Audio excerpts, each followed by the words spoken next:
இன்றே டவுன்லோட் செய்து உங்கள் ஃபேவரட் ஷோக்களை என்ஜாய் பண்ணுங்க. நாம எவ்வளவு ட்ரை பண்ணியும் நம்மளால எதுவும் கண்டுபிடிக்க முடியலையே.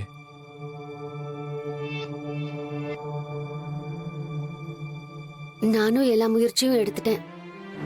என்னால முடிஞ்ச எல்லாமே பண்ணிட்டேன். ஆனா இந்த விஷயத்துல இன்னும் ஒரு தெளிவும் கிடைக்காம இருக்கு. ஆனாலும் நான் விட மாட்டேன். ஆண்டவன் மேல பாரத்தை போட்டுட்டு பஞ்சாயத்து முடியிற கடைசி நிமிஷம் வரைக்கும் போராடுவேன். ஏதாவது பண்ணி பெரியப்பாவை காப்பாத்தணும் சீனு. கண்டிப்பா காப்பாத்தணும். நம்ம ஏதோ எங்கேயோ ஒரு இடத்துல மிஸ் பண்றோமோன்னு தோணுது மாயா. அந்த இடத்த கரெக்டா கண்டுபிடிச்சிட்டா நம்ம ஜெயிச்சிடலாம். ஆமா சீனு, ஹாஸ்பிட்டல் வரைக்கும் போய் நான்சி வரைக்கும் கண்டுபிடிச்சி நான்சியோட அட்ரஸ மட்டும் இன்னும் கண்டுபிடிக்க முடியல.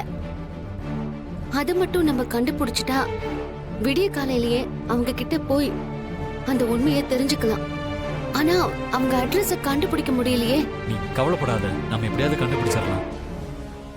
அப்பாடா, ஆட்டம் ஆரம்பிக்கிறதுக்கு முன்னாடியே ரகுராம் குடும்பத்துல இருக்கிற மாயா தன்னோட தோல்வியை ஒத்துக்கிட்டது இதுதான் முதல் தடவை. இனிமே இவங்க போராடினாலும் சரி போராடலனாலும் சரி கிரவுண்டுக்குள்ள வரத்துக்கு முன்னாடியே தோத்துட்டான். அந்த நான்சியோட அட்ரஸ் அவங்களுக்கு தான் கிடைக்கல, ஆனா நமக்கு கிடைச்சிருக்கு. சூப்பர்னு.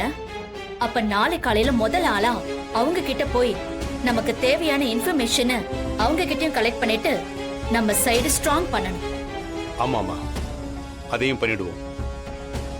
நாளைக்கு ரகுராம் குடும்பம் அவமானப்படுறதையும் நாம ஜெயிக்க போறதையும் யாராலையும் தடுக்க முடியாது. அந்த ஒரு நிமிஷத்துக்காக தான் நான் இத்தனை நாளா காத்திருக்கேன்.